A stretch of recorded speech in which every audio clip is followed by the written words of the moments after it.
السلام علیکم ورحمۃ اللہ وبرکاتہ، امید کرتی ہوں آپ سب خیریت سے ہوں گے۔ Welcome back to my channel World of Story. اگر آپ میرے چینل پر نئے ہیں تو میرے چینل کو سبسکرائب کر لیں اور ساتھ میں بیل آئیکن پریس کر لیں تاکہ ہر معلوماتی ویڈیو کا نوٹیفیکیشن آپ کو مل سکے۔ آج کا ٹاپک ہے قرآن کو آسمان پر کب اور کیسے کیوں اٹھا لیا جائے گا۔ چلیں جی ویڈیو کو سٹارٹ کرتے ہیں۔ بسم اللہ الرحمن الرحیم۔ وہ رات جس میں قرآن کو واپس آسمان کی طرف اٹھا لیا جائے گا، نہ لوگوں کے دلوں میں قرآن کی کوئی آیت بچے گی اور نہ نسخوں میں۔ یہ رات کب آئے گی اور کون سے لوگوں کے دلوں سے قرآن اٹھا لیا جائے گا؟ تفصیلات کے لیے ویڈیو کو آخر تک ضرور دیکھیے گا۔ محترم ناظرین، قرآن مجید اللہ تعالیٰ کی وہ واحد کتاب ہے جس کی ذمہ داری خود اللہ تعالیٰ نے لی ہے۔ اگر اللہ تعالیٰ نے قرآن کی حفاظت کا ذمہ نہ لیا ہوتا تو اس میں بھی تحریف اور تبدیلی کا وہی حال ہوتا جو سابقہ آسمانی کتابوں کا ہوا، کیونکہ سابقہ آسمانی کتابوں کی حفاظت کی ذمہ داری اللہ نے انہی لوگوں کو سونپی تھی جن کی طرف اللہ تعالیٰ نے کتابیں اتاری تھیں۔ قرآن پاک ایک عظیم کتاب ہے، اس کی تلاوت کرنے والا عظیم ہے، اس کو یاد کرنے والا عظیم ہے۔ قرآن کی تلاوت کرنے والا شخص کتنا عظیم ہے، اس کا اندازہ آپ حضور صلی اللہ علیہ وآلہ وسلم کی اس حدیث سے لگا لیجئے۔ حضرت ابو ہریرہ رضی اللہ تعالیٰ عنہ سے مروی ہے کہ حضور اکرم صلی اللہ علیہ وآلہ وسلم نے فرمایا، حسد تو بس دو آدمیوں سے ہی کرنا جائز ہے۔ پہلا وہ شخص جسے اللہ تعالیٰ نے قرآن پڑھنا اور پڑھانا سمجھانا سکھایا تو وہ دن اور رات کے اوقات میں اسی کی تلاوت اور اس کے غور و فکر کرتا ہے۔ اس کا پڑوسی اسے قرآن پڑھتے ہوئے سنتا ہے تو کہہ اٹھتا ہے، کاش مجھے بھی اس کے مثل قرآن عطا کیا جاتا تو میں بھی اس طرح عمل کرتا جس طرح یہ کرتا ہے۔ اور دوسرا وہ شخص جسے اللہ نے مال بخشا اور اسے اللہ تعالیٰ کی راہ میں صرف کرتا ہے۔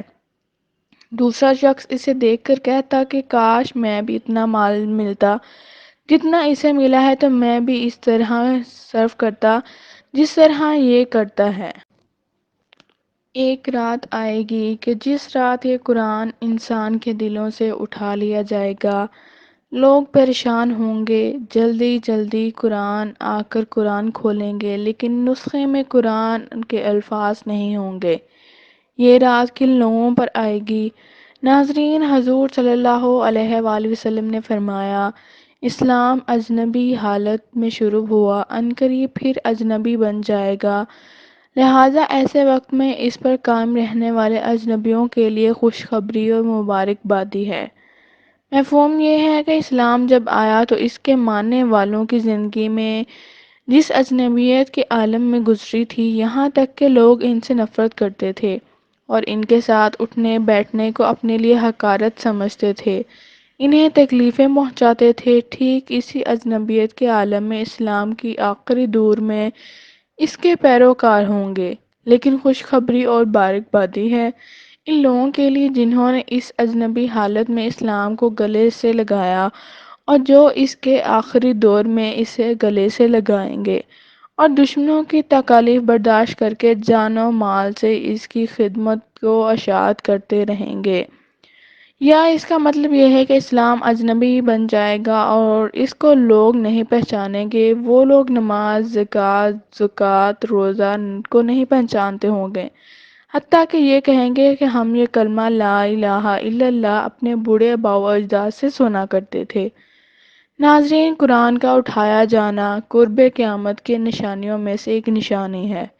آقا کریم صلی اللہ علیہ وآلہ وسلم نے فرمایا، قیامت سے پہلے ایسا زمانہ آئے گا جس میں علم اٹھ جائے گا اور جہالت پھیل جائے گی۔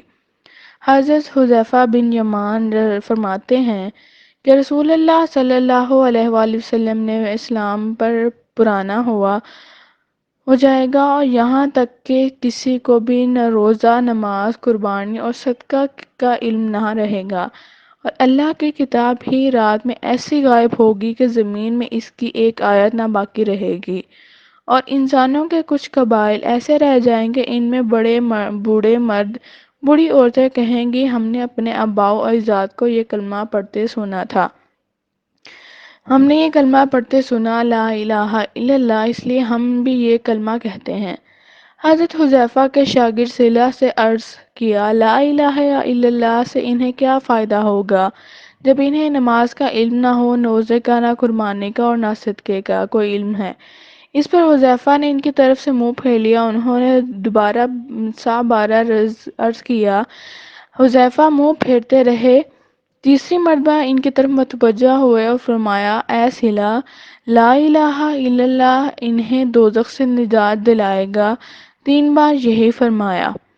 اس طرح ایک اور روایت ہے کہ حضرت عبداللہ بن مسعود رضی اللہ تعالی عنہ سے مروی ہے کہ یہ قرآن تم لوگوں کے درمیان سے کھینچ کر نکال لیا جائے گا۔ ان سے پوچھا گیا کہ اے ابو عبد الرحمن، یہ کیسے ہوگا جبکہ ہم نے قرآن کو دلوں میں محفوظ کر لیا ہے اور مصحف میں اچھی طرح لکھ دیا ہے؟ تو انہوں نے جواب دیا، ایک رات کو وہ اٹھا لیا جائے گا، پھر کسی بندے کے دل میں اور کسی مصحف میں قرآن کا ذرا سا بھی حصہ باقی نہیں رہے گا۔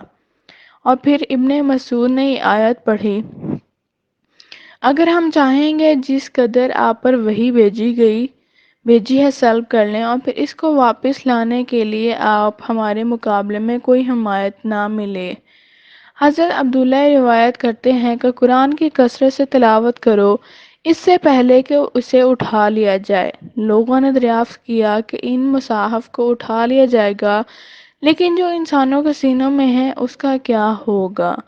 تو حضرت عبداللہ نے فرمایا، ایک رات ایسی آئے گی کہ لوگوں کو قرآن کا علم ہوگا لیکن اگلے دن انہیں اس کا علم نہیں ہوگا۔ وہ لا الہ الا اللہ پڑھنا بھی بھول چکے ہوں گے اور زمانہ جاہلیت کی باتوں اور اشعار میں مبتلا ہو جائیں گے، اور یہ وقت ہوگا جب قیامت جائے گی۔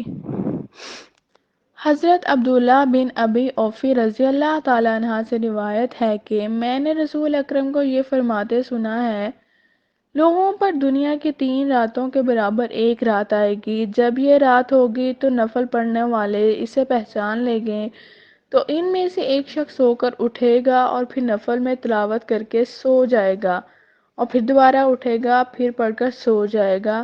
اسی دوران لوگ چیخو پکار کر کے ایک دوسرے سے پوچھیں گے، یہ کیا ہو رہا ہے؟ اور پھر مسجدوں کی طرف بھاگیں گے۔